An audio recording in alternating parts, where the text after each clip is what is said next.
Friends, நம்ம இன்றைக்கி வெண்டைக்காய் காரக்குழம்பு சூப்பராக செய்ய போகிறோம். அதுக்கு பாத்திரம் வச்சுக்கோங்க. எண்ணெய் ஒரு 2 டீஸ்பூன் எண்ணெய் காஞ்சிடுச்சு. கடுகு போட்டுக்கோங்க. கடுகு லைட்டாக பொரிட்டோம். கடுகு லைட்டாக பொரிஞ்சிடுச்சு. காஞ்ச மிளகா ஒரு ரெண்டு காஞ்ச மிளகா மாரி கீரி போட்டிருக்கேன். கூடவே கொஞ்சோண்டு வெந்தயம் போட்டுக்கோங்க. வெந்தயம் பொரிஞ்சிடுச்சு. ஒரு 4 சின்ன வெங்காயம் கொஞ்சம் லைட்டாக வதக்கணும். சின்ன வெங்காயம் லைட்டாக பொரிஞ்சிடுச்சு. ஒரு மீடியம் சைஸ் தக்காளி அது நல்லா வதக்கும். தக்காளி நல்லா வதங்கிடுச்சு. பாருங்கள், நல்லா சாஃப்டாகிடுச்சு. இந்த ஸ்டேஜில் வெண்டைக்காய் ஒரு 1/4 கிலோ சரிங்களா, இதுமாதிரி கட் பண்ணி வச்சுருக்கேன். அது போட்டுக்கோங்க. போட்டு வெண்டைக்காய் ஃபஸ்ட்டு எண்ணெயில் குக் ஆகணும். லைட்டாக ஒரு மாதிரி எப்படி சொல்லுறது, ஒரு மாதிரி க்ரன்ச்சியாக வரும். அதுக்கப்புறம் நம்ம மற்ற மசாலாலாம் போட்டுக்கலாம்.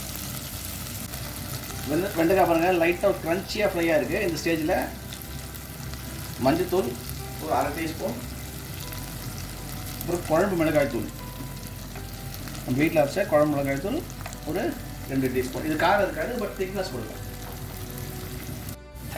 போட்டு நல்லா மிக்ஸ் கொடுங்க. அந்த எப்படி சொல்கிறது, இந்த மிளகாத்தூள்லாம் அந்த எண்ணெயிலே வந்து நல்லா ஃப்ரை ஆகிடும். எண்ணெயில் ஃப்ரை ஆகிட்டு லைட்டாக எண்ணெய் வெளில வரும். இந்த ஸ்டேஜில் நம்ம புளி கரைசல் போட்டுருவோம். ஃப்ரெண்ட்ஸ், மிளகாத்தூள் நல்லா எண்ணெயில் ஃப்ரை ஆகிடுச்சு. இந்த ஸ்டேஜில் நம்ம கரைச்சி வச்சுருந்த புளி ஒரு மீடியம் லெமன் சைஸ், அந்த சைஸில் நான் புளி கரைச்சிருக்கேன். அப்படியே ஒரு ஊற்றிடுவோம்.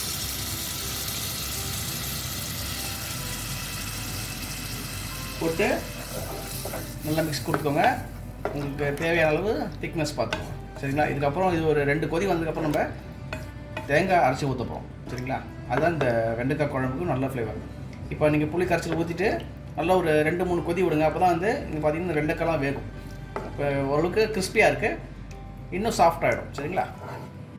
பாருங்கள் ஃப்ரெண்ட்ஸ், உங்களுக்கு நல்லா கொதிச்சிச்சு. இந்த ஸ்டேஜில் குழம்புக்கு தேவையான உப்பு சரிங்களா போட்டிங்கன்னா அது நல்லா அந்த உப்பு நல்லா கரைச்சிடும். ஸோ மிக்ஸ் கொடுத்துருங்க. பாருங்கள், குழம்பு இப்படி திக்காக இருக்குது பாருங்கள், சூப்பராக இருக்குது. பட் நம்ம வெண்டைக்காய் குழம்பும் போது நம்ம தேங்காய் ஆட் பண்ணணும் சரிங்களா. ஸோ தேங்காய் நான் அரைச்சி வச்சுருக்கேன். ஒரு 1/4 மூடி தேங்காய் இது பாருங்கள், அதை அப்படியே போட்டுக்கோங்க சரிங்களா. போட்டு நல்லா மிக்ஸ் கொடுத்துக்கோங்க. ஃப்ளேம் வந்து ஸ்லோலியாக வச்சுருக்கேன் சரிங்களா. ஸ்லோலியாக குக் ஆகட்டும், அப்போ நல்லாயிருக்கும். ஃப்ரெண்ட்ஸ், சூப்பரான வெண்டைக்காய் குழம்பு ரெடி ஆகிடுச்சு சரிங்களா. பாருங்கள், திக்னஸும் சூப்பராக இருக்குது. இந்த ஸ்டேஜில் அடுப்பு ஆஃப் பண்ணிடலாம். ஆஃப் பண்ணிட்டு தேவையான கருவேப்பிலை போட்டுடலாம். போட்டு ஜஸ்ட் அப்படியே மூடி வச்சுருங்க. அப்படியே விட்டுருங்க. நம்ம ஒரு 1/2 hour இல்லை 1 hour கழிச்சு சாப்பிட்லாம். சூப்பராக இருக்கும். ஃப்ரெண்ட்ஸ், நம்ம வெண்டைக்காய் காரக்குழம்பு சூப்பராக செஞ்சிட்டோம். கூடவே அதுக்கு சைட் டிஷ்ஷாக கோஸு, கேரட், பீன்ஸ் அதை வச்சு ஒரு பொரியல் செய்வோம் சரிங்களா. அதுக்கு பாத்திரம் வச்சுக்கோங்க. எண்ணெய் ஒரு 2 டீஸ்பூன் எண்ணெய் காயிடும். ஓகே ஃப்ரெண்ட்ஸ், இந்த கோஸ், கேரட், பீன்ஸ் 3மே நான் வந்து கட் பண்ணி ஒன்றா கலந்து வச்சிட்டேன். அது கூடவே ஒரு 3 பச்சை மிளகாய் கிள்ளி வச்சுருக்கேன். கொஞ்சம் கருவேப்பிலை போட்டு வச்சுட்டேன் சரிங்களா. இதை நம்ம செய்யும் போது அப்படியே அதில் போட்டு செய்யலாம். இதை லைட்டாக காஞ்சிச்சு. ஸ்டேஜில் கடுகு போட்டுக்கோங்க. கடுகு பொரிக்கும். வச்சு கூடவே சீரகம் போட்டு லைட்டாக மிக்ஸ் பண்ணி வச்சு லைட்டாக போட்டோடனே நம்ம வச்சுருந்த கோஸு, கேரட், பீன்ஸு இந்த 3மே ஒன்றா கட் பண்ணி வச்சுருக்கோம். கூடவே ஒரு 3 பச்சை மிளகாய் கிள்ளி வச்சுருக்கோம். கருவேப்பிலை போட்டு வச்சுருக்கோம் சரிங்களா. எல்லாத்தையும் ஒன்றா போட்டு ஃப்ரெண்ட்ஸ் நல்லா மிக்ஸ் பண்ணுங்கள். நல்லா வதக்குங்க சரிங்களா. இது வந்து எப்படி சொல்கிறது, ஒரு 7 நிமிஷம் மீடியம் ஃப்ளேமில் நல்லா வதக்கிட்டே இருங்க. அதுக்கப்புறமா உப்பு போடணும் சரிங்களா. நல்லா வதங்கட்டும். அப்பப்போ மூடி வச்சு குக் பண்ணுங்கள். பாருங்கள் ஃப்ரெண்ட்ஸ், ஒரு 5 நிமிஷம் மூடி குக் பண்ணேன். நல்லா இதாகிடுச்சு. இந்த ஸ்டேஜில் நம்ம உப்பு போட்டுக்கலாம் சரிங்களா.